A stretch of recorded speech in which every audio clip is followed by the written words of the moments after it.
Hello again, my people. What's up? It's your boy Ruben. You know what it is. New week, new video. It is Monday. So even though I just dropped the video the other day, I got two more for you today. This one is for my Knicks fans, and we're going to talk about a little more about Donovan Mitchell because some more news just came out this morning.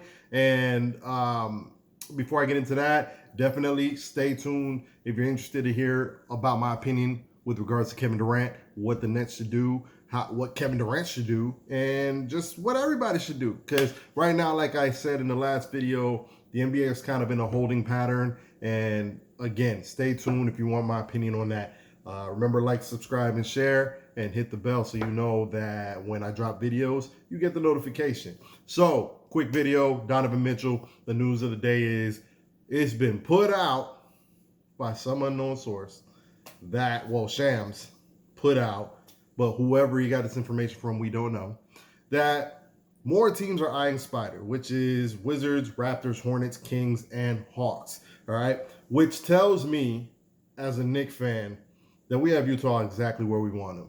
So tell me which one of these teams makes sense to you, okay? So you got the Wizards, who signed Bradley Beal to a big-time contract, have Kristaps Porzingis, have Kyle Kuzma. They have some contracts that Utah's already made evident that they don't want to take on in return. Now, I do believe Kristaps has like a player option where he can opt out next year, but he's not opting out of that deal. And then you got Kyle Kuzma, who's interesting, but I'm sure they don't want to spend the money. And I mean, they could get the draft picks.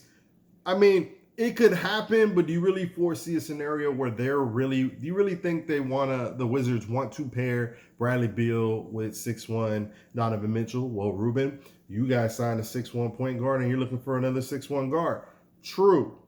But as all the heat that's being projected, we're crazy for that. So why, if it's not good for the Knicks, and I'm only speaking from a standpoint of, like ESPN pundits, all those guys that are in the media, they're bashing the Knicks or whatever with regards to wanting to make this move after signing Jalen Brunson. So if it's not okay for the Knicks, what makes you think the Wizards would want to do it? And again, the Wizards don't have the ability to trade the amount of picks that the Knicks have. The Raptors, who are they going to take back? Utah wants, let's make some parameters clear. Utah didn't want R.J. Barrett in a prospective deal. The reason they didn't want R.J. Barrett is because R.J. Barrett's due for an extension. They don't want to dish out another $100 million contract. They're actually trying to find ways to clear cap room. So if they didn't want to pay R.J. Barrett, what makes you think they want to pay Pascal Siakam, Fred VanVleet, OG Anunoby? They're not going to give up Scotty Barnes for Donovan Mitchell. They're really high on him. He was already linked to KD, and the word on the street is they don't want to give up Scotty Barnes for KD. So do you foresee the Raptors wanting to make that move? And you're going to pair, again, another 6'1" guard in Fred VanVleet if you're keeping him, because I'm pretty sure he's not going to be involved in the deal, with Donovan Mitchell, who's also 6'1".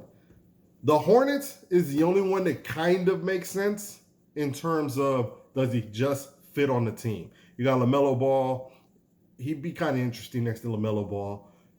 But what would they be giving up? Gordon Hayward, Terry Rozier. Like, again, contracts that they don't necessarily want to take on.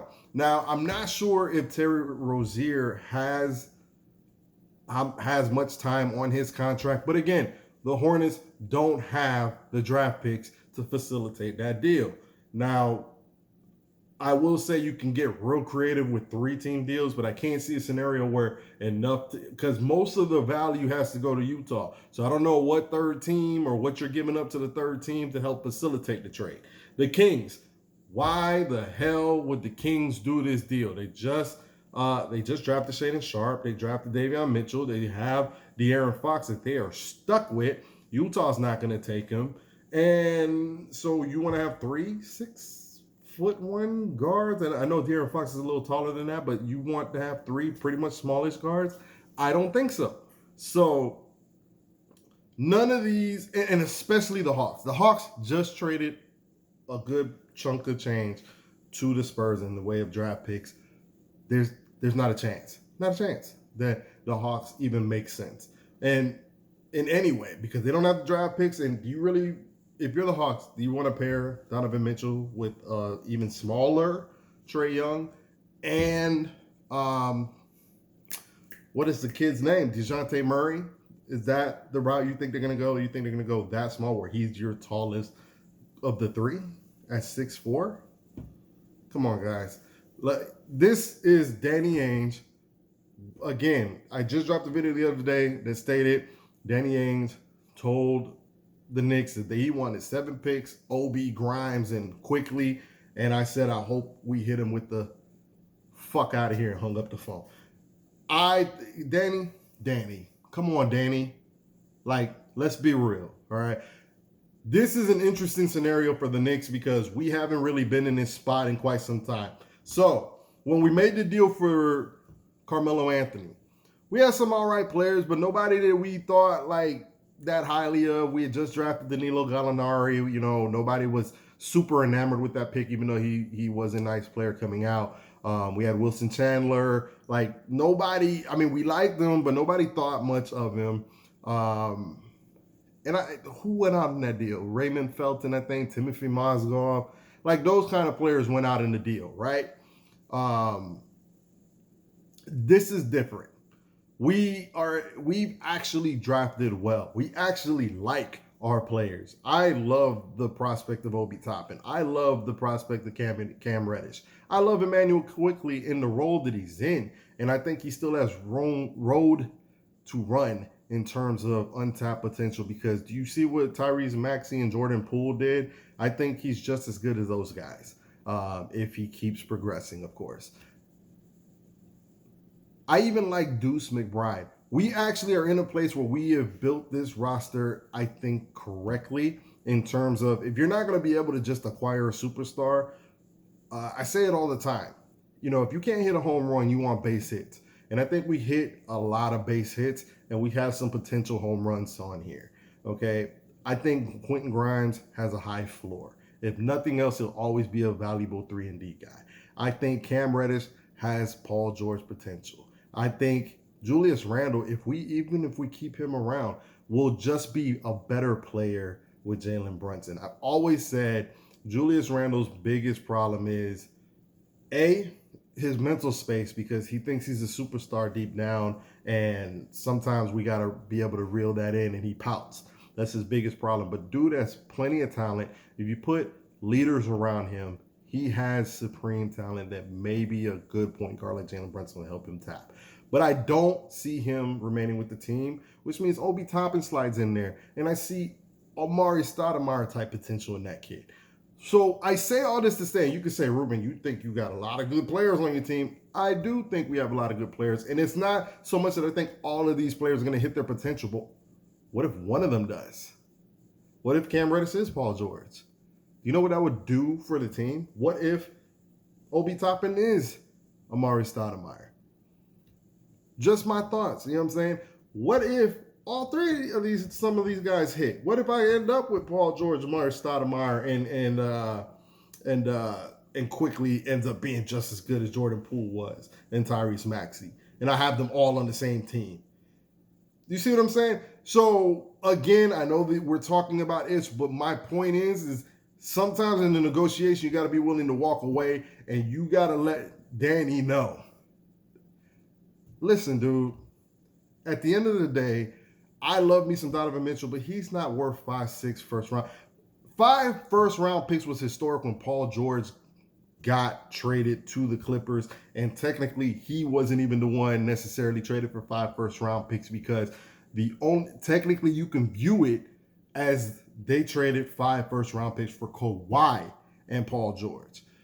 The only reason we're talking 5 at all, okay, and Donovan Mitchell, as much as I love him, hasn't proven to be as valuable as Paul George was at that time, because Paul George was arguably in the MVP conversation, I believe, the year before.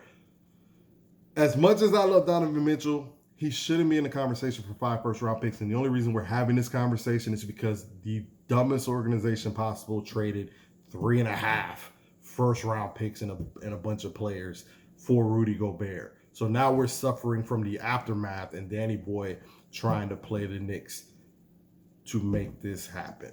So I say all this to say I'm okay if we don't trade for Donovan Mitchell, because we've done a number of things well. We have mad draft picks. If we facilitate them in another deal, great. But if not, we've done a good job of drafting. I have faith in this front office. Leon Rose and William Wesley have done a good job, even though people are some people don't see the forest for the trees, right? Some people are saying we spent all offseason trying to correct the wrongs of last offseason. Okay.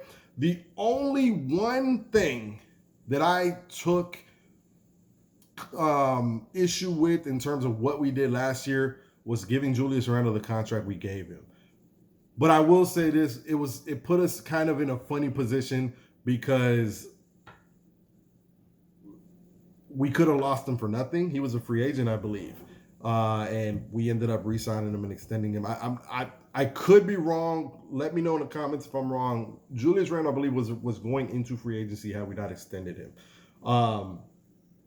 It's hard to let go of that kind of value, especially a guy that put New York on his back the way he did that year and not give him a contract. But the contract, where they should be applauded, is it convinced him to take a team-friendly deal because he could have went for more money. And B, you don't want to let an asset like that go for no value.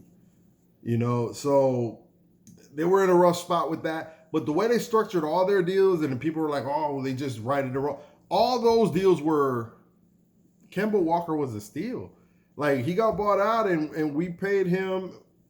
Now, it didn't work out, but you saw we were able to get rid of that contract. The rest of these guys were expiring deals. Alec Burks, Nerlens Noel, everybody signed like a 2-and-1. So this year was the final year, and then they had a team option for the third year. Derrick Rose, I believe, got a 3-year deal where they didn't have the team option, I believe.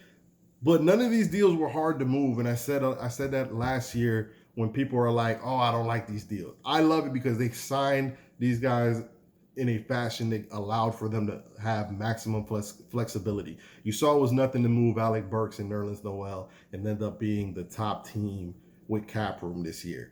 Now, I know some people aren't happy with the Jalen Brunson signing, but listen, in a couple years, and Mitchell Robinson, in a couple years, the way they structure these deals, they're descending contracts, which means each year the contracts are going down. They're set up really nice for 2023, 2024, 2025. We have maximum flexibility and cap space if we need to finagle it. We also have a plethora of draft picks. All I can ask for, if you don't sell out for the superstar, is to have flexibility to do whatever you need to do to build this roster however you need to build it. And they've done an absolutely great job of that. So some of you guys are looking way too short-sighted. Even after the Donovan Mitchell trade, some of those protected picks, if they're not sweeteners to help move contracts around, they'll convey 2024, 2025, 2026, or whatever. And who's to say that they're not going to get another first-round pick? They might flip Julius for the Russell Westbrook. Remember, they were talking to Russell Westbrook just to get that contract off the books. But when they do it, I bet you they get a first-round pick with it. Just my thoughts, guys. Again, let me know what you think.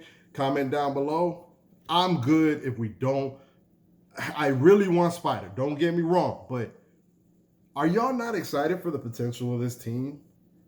What if RJ Barrett? I didn't even touch on RJ Barrett. What if he takes the next step? Just food for thought, guys. All right. Appreciate y'all. Remember to comment down below, subscribe, share, and I'll see you and check me out on the next video for what I'm going to talk about when it comes to KD. Peace.